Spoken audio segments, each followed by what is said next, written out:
Welcome to steno series. यहाँ आपको 80 शब्द प्रति मिनट के हिंदी डिक्टेशन बोले जाते हैं जो आपकी आने वाली एग्जाम स्टेनो 333 और 1224 के लिए बहुत ही महत्वपूर्ण है। इन्हें पाने के लिए हमारे चैनल को सब्सक्राइब करिए। डिक्टेशन अच्छी लगे तो उसे लाइक करिए, आपके लाइक से हमें उत्साह मिलता है।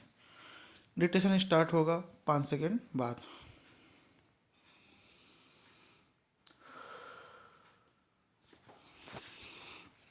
स्टार्ट।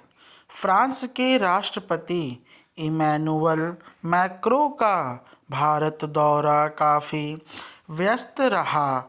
अपनी 3 दिवसीय इस यात्रा में उन्होंने एआई इम्पैक्ट समिट में भाग लिया।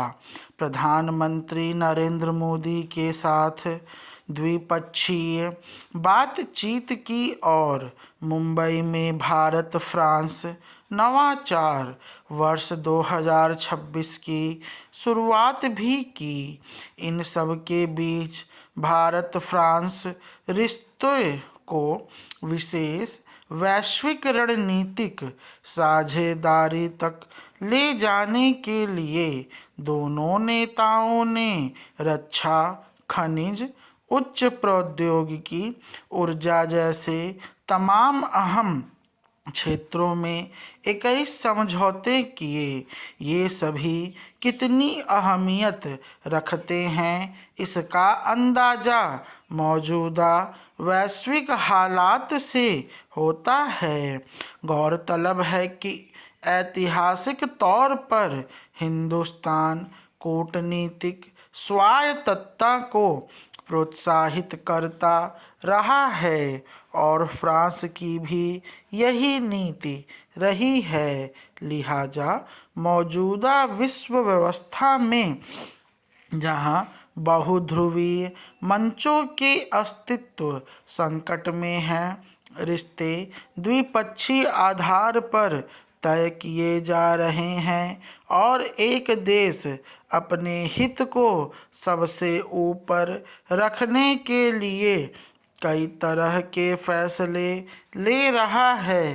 तब भारत और फ्रांस, जो क्रमशः दुनिया की चौथी व सातवीं बड़ी आर्थिक ताकतें हैं, अगर मिलकर मौजूदा वैश्विक मुद्दों का हल तलाशने की कोशिश करते हैं तो उसके सुखद नतीजे ही निकलेंगे।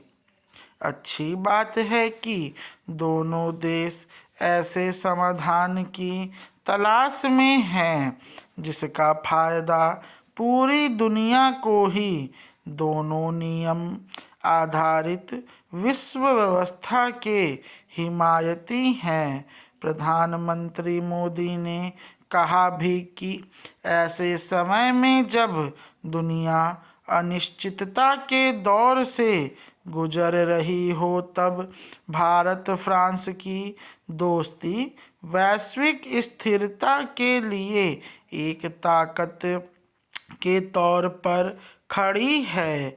द्विपक्षीय संबंधों का विस्तार इसका महज एक हिस्सा है। भारत और फ्रांस G7 के दो ऐसे मुल्क हैं जहां राजनीतिक स्थिरता है और उनकी आर्थिक उन्नति लगातार हो रही है।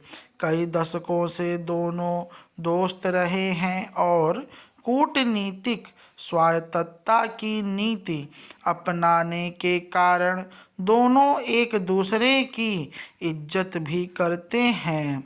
इस कारण भी दोनों देश विश्व के कल्याण के साथ साथ एक दूसरे की भलाई के लिए मिलकर काम कर रहे हैं।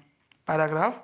इस लिहाज से देखें तो राष्ट्रपति मैक्रों की यात्रा काफ़ी सकारात्मक रही, विशेषकर वैज्ञानिक ज्ञान, अनुसंधान और नवाचार के महत्व को प्रोत्साहित करने पर दोनों नेताओं का सहमत होना उल्लेखनीय है।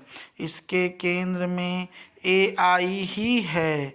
दोनों नेताओं ने नई दिल्ली के एम्स में एआई की शुरुआत करने पर सहमति जताई है, यानी आने वाले दिनों में यहाँ मेडिकल डाटा का इस्तेमाल होगा, जिससे इलाज में आसानी होगी।